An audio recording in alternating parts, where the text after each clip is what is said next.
How to remove pages in Wix Editor Smooth. So we have in here our actual page that I want to remove.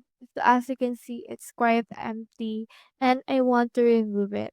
So in order to remove this page, you can just click onto this pages icon that you can see right here into your left sidebar. It's a third icon down. Now you can see in here all of the site pages and you can also see which is the highlighted one, and the highlighted one is actually the open page right now. This is the tracking page. Now if you want to remove a page, you can click onto these three dots just beside their name, and then you can see in here these options. Here we have the delete option, so make sure to click onto this delete. It will ask you for confirmation. Click on this delete page. And then after you have done that, this will delete that particular page right here.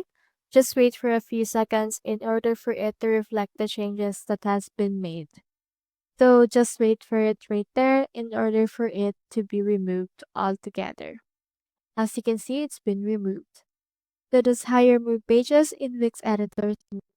Hope we helped.